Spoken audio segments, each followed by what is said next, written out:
Very good morning everyone. आज हम पढ़ रहे हैं निर्वाचन आयोग के बारे में।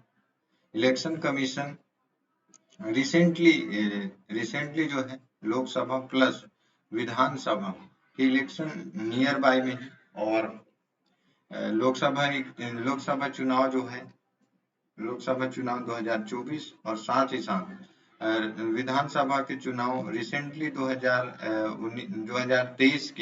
2023 के नवंबर दिसंबर में कंडक्ट होने वाले हैं। तो इसके पॉइंट ऑफ व्यू से इलेक्शन कमीशन और फॉर द एग्जांपल एक नॉलेज के लिए और साथ ही साथ अगर हम किसी एग्जाम की तैयारी कर रहे हैं तो उसके पॉइंट ऑफ व्यू से बहुत इंपॉर्टेंट हो जाता है यह चैप्टर। तो आइए शुरुआत करते हैं निर्वाचन आयोग के बारे में। हमने पहले पहले हमने स्टार्ट करा है एम लक्ष्मीकांत का सीरीज, जिसमें हमने स्टार्टिंग से ही समझा है कि हमारा संविधान कैसा है, नेचर कैसी है, संविधान के फीचर्स क्या हैं, संविधान की हिस्ट्री क्या रही है, इसके बनने के पीछे किन किन लोगों का योगदान रहा है, इन सारी चीजों को हमने पहले ही डिस्कस करा है। आज हम इसी सीरीज में निर्वाचन आयोग के बारे में पढ़ रहे हैं। तो निर्वाचन आयोग क्या है? निर्वाचन आयोग स्थायी व स्वतंत्र निकाय, इंडिपेंडेंट है, इसमें किसी प्रेशर नहीं है। इसका गठन भारत के संविधान द्वारा देश में स्वतंत्र और निष्पक्ष चुनाव संपन्न कराने के उद्देश्य से किया गया था। संविधान के अनुच्छेद 324 अगर किसी भी कमीशन, किसी भी आयोग, किसी भी संस्था का उल्लेख अगर संविधान के अंदर किसी आर्टिकल के में किया गया है तो वह संवैधानिक संस्था हो जाती है। अगर नहीं है तो सांविधिक संस्था या फिर गैर संवैधानिक संस्था कहलाती है। आगे हम पढ़ेंगे सब संवैधानिक, लेकिन आज का हमारा जो कॉन्स्टिट्यूशनल बॉडीज में जो है संविधान जो निर्वाचन इलेक्शन कमीशन के बारे में पढ़ रहे हैं, तो जिसका निर्वाचन आयोग का जो उल्लेख है 324 के अंदर है। संसद, विधानमंडल और राष्ट्रपति व उपराष्ट्रपति पदों के निर्वाचन के लिए संचालन, निर्देशन व नियंत्रण की जिम्मेदारी चुनाव आयोग की है। अतः चुनाव आयोग एक अखिल भारतीय संस्था है, क्योंकि केंद्र व राज्य सरकार दोनों के लिए समान है। उल्लेखनीय है कि राज्यों में होने वाले पंचायतों व निगम चुनावों से चुनाव आयोग का कोई संबंध नहीं होता। इसके लिए भारत के संविधान में अलग से राज्य निर्वाचन आयोग की व्यवस्था की गई। तो सेंटर में राज्य में जो होगा, राज्य में विधानसभा चुनाव होगा और सेंट्रल में लोकसभा चुनाव, राष्ट्रपति के चुनाव, उपराष्ट्रपति के चुनाव, ये सब जो चुनाव आयोग इलेक्शन कमीशन देखेगा। लेकिन जो ग्राम पंचायत का चुनाव होगा, राज्यों में निगमों का चुनाव होगा, नगर पालिकाओं का चुनाव होगा, उसका जो है देखभाल कौन करेगा, उसकी निगरानी, निर्देशन और उसका संचालन राज्य निर्वाचन आयोग करेगा, स्टेट इलेक्शन कमीशन। इसकी स्ट्रक्चर में क्या होता है कि स्ट्रक्चर में 324 में चुनाव आयोग के संबंध में उपबंध है निर्वाचन आयोग, मुख्य निर्वाचन आयुक्त, मुख्य चीफ जो है इलेक्शन कमीशन और अन्य आयुक्तों से मिलकर बना है। कोई भी स्टेटमेंट में ऐसा भी आ सकता है कि निर्वाचन आयोग में कितने निम्नलिखित में से कौन से कथन सही? निर्वाचन आयोग में 5 सदस्य होते हैं, इनका कार्यकाल 5 वर्ष का होता है। तो इनमें से 5 वर्ष मतलब जो इनका सदस्य की संख्या होती है 3 होती है मुख्य रूप से। लेकिन इसमें स्टार्टिंग में निर्वाचन जो मुख्य आयुक्त होते थे वही मेन होते थे, उसमें और सदस्य नहीं होते थे। मुख्य निर्वाचन आयुक्त, अन्य निर्वाचन आयुक्तों की नियुक्ति राष्ट्रपति द्वारा की जाती है। This is the point of the important point, राष्ट्रपति के द्वारा उनकी नियुक्ति की जाती है। जब कोई अन्य निर्वाचन आयुक्त इस प्रकार नियुक्त किया जाता है तब मुख्य निर्वाचन आयोग के अध्यक्ष के रूप में काम करेगा। साथ ही राष्ट्रपति निर्वाचन आयोग की सलाह पर प्रादेशिक आयुक्तों की नियुक्ति कर सकता है, जिसे वह निर्वाचन आयोग की सहायता के लिए आवश्यक समझे। राष्ट्रपति निर्वाचन आयोग की सलाह पर प्रादेशिक जो रीजनल सेक्टर में जो आयुक्त होंगे, अधिकारी नियुक्त कर सकता है, जिसे वह निर्वाचन आयोग की सहायता के लिए आवश्यक समझे। निर्वाचन आयुक्तों व प्रादेशिक आयुक्तों की सेवा की शर्तें व पदावधि राष्ट्रपति द्वारा निर्धारित की जाएगी। यहाँ कहीं से कहां तक संसद या फिर विधानसभा परिषद की बात नहीं की गई है।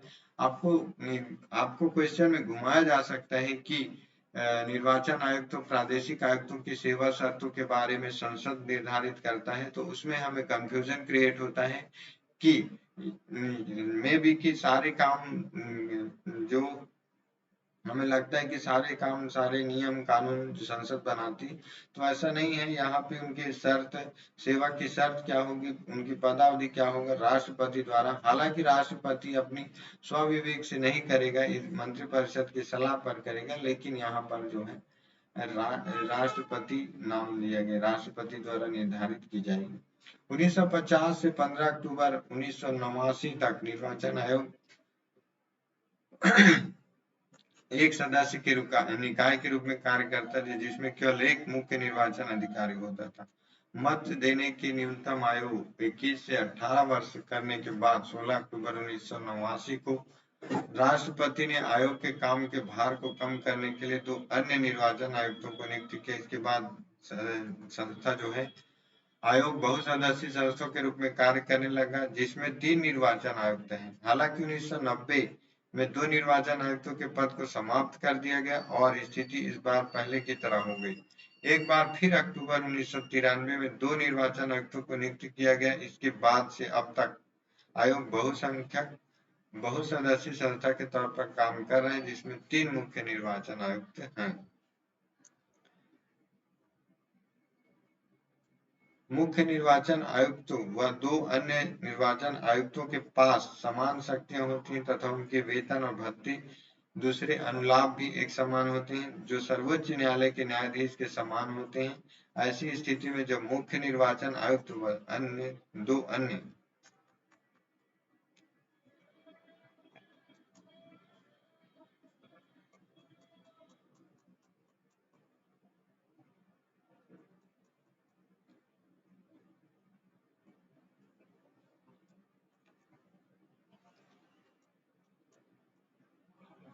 अन्य निर्वाचन आयुक्तों के बीच विचार में मतभेद होता है, तो आयोग बहुमत के आधार पर निर्णय करता है। उनका कार्यकाल अगर देखें तो 6 वर्ष या 65 वर्ष की आयु, 6 या 65 वर्ष जो भी हो, ये अगर सपोज करो कि 64 साल में रिटायर्ड हुआ है, 64 साल में अगर कोई ऑफिसर सेलेक्ट हुआ है, तो वह 2 साल और करेगा, मतलब 2 साल और करेगा उसकी आयु में।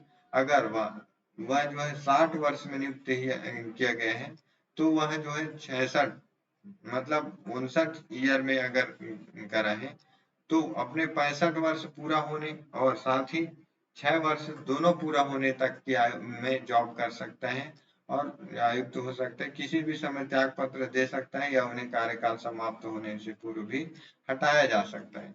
संविधान के अनुच्छेद 324 में चुनाव आयोग के स्वतंत्र व निष्पक्ष कार्य करने के लिए निम्नलिखित उपबंध दिए गए। मुख्य निर्वाचन आयुक्त को अपनी निर्धारित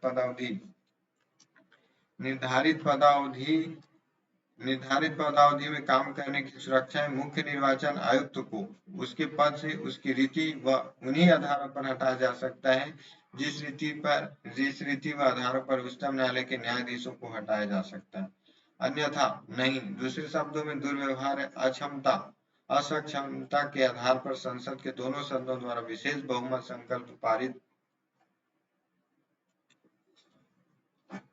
पारित करने के बाद राष्ट्रपति द्वारा हटाया जा सकता है। वह राष्ट्रपति के प्रसाद पर्यंत पद पर नहीं होता, हालांकि उन्हें राष्ट्रपति ही नियुक्त करते हैं।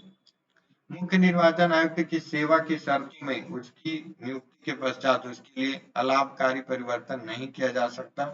अन्य निर्वाचन आयुक्त या प्रादेशिक आयुक्त को मुख्य निर्वाचन आयुक्त की सिफारिश पर ही हटाया जा सकता है।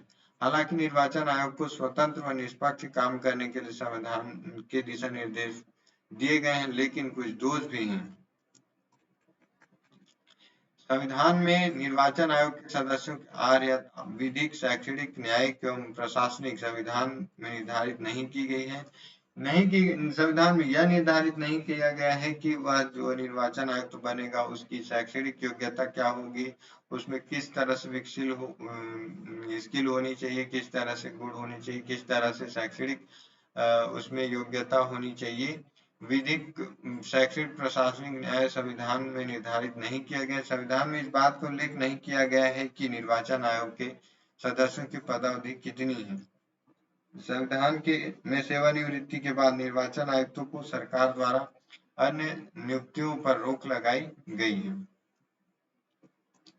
कहने का मतलब है कि उनके जॉब के बाद अगर वह जॉब से रिटायरमेंट होते हैं तो दूसरी नियुक्ति पर उन्हें रोक नहीं लगाई गई है, वह कर सकते हैं। और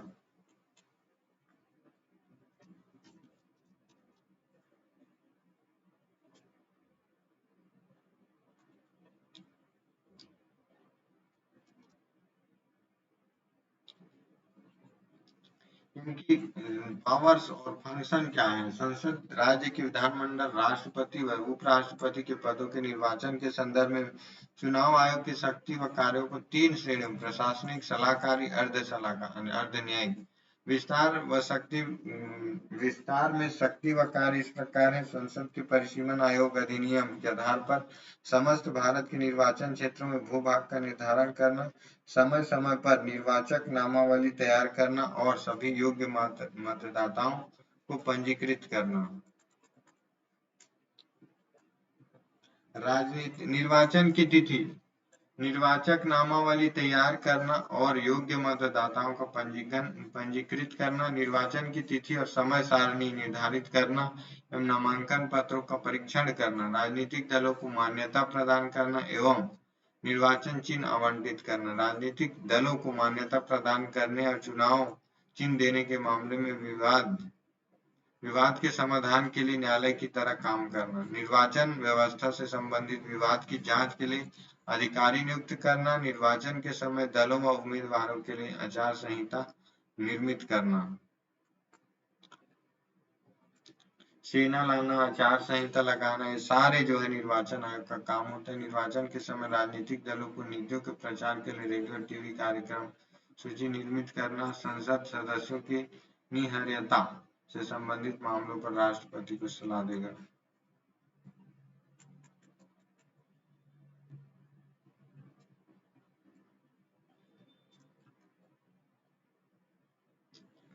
दृष्टि, लक्ष्य और सिद्धांत इसके क्या है। भारत का चुनाव आगे आयोग श्रेष्ठता का एक संस्थान बनना चाहता है। ऐसे में भारत तथा विश्व के सक्रिय विश्व से क्रियाशीलता, भागीदारी और चुनावी लोकतंत्र का को गहराई और मजबूती प्रदान करता है।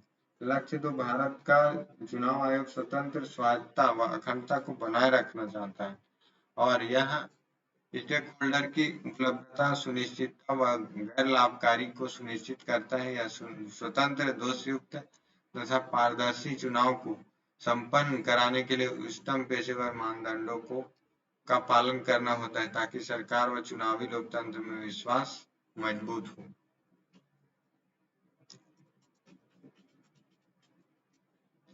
निदेशक सिद्धांत आयोग ने सबके लिए निदेशक सिद्धांत बनाया जो सभी प्रशासन के लिए जरूरी है। संविधान में दिए स्वतंत्रता, समक्षता, निष्पक्षता और स्वतंत्रता आदि मूल्यों को बनाए रखना, निर्वाचित सरकार के निरीक्षण, निर्देशन और नियंत्रण के लिए कानून बनाना, महत्तम विश्वसनीयता, स्वतंत्रता, सुनिश्चितता, पारदर्शिता, सच्चारित्रता, जवाबदेही, स्वायत्तता व पेशेवर उत्तरदायी के साथ चुनाव संपन्न कराना।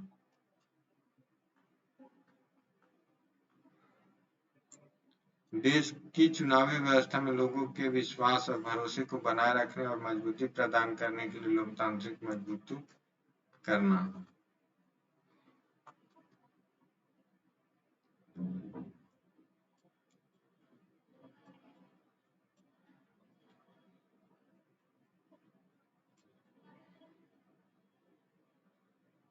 तो ये था आज का चुनाव आयोग। चुनाव आयोग राष्ट्रपति, लोकसभा, विधानसभा, राज्यसभा, उपराष्ट्रपति, राष्ट्रपति चुनाव का नियंत्रण, संचालन व समन्वयन करता है और अंतिम रूप से जो वोटिंग में शांति बहाल करने में मदद करता है। तो आई होप आज का सेशन आपको पसंद आएगा, आपको अच्छा लगेगा। अगर अच्छा लगे तो लाइक करिएगा, सब्सक्राइब करिएगा और सब्सक्राइब जरूर करिएगा। कमेंट करके जरूर बताइएगा कि आपको कैसा लगा मेरा इनिशिएटिव। और चलिए, आप सभी को बहुत बहुत शुभकामनाएं। पढ़ते रहिए, मोटिवेट रहिए, अपने लक्ष्य के प्रति सजग रहिए। धन्यवाद।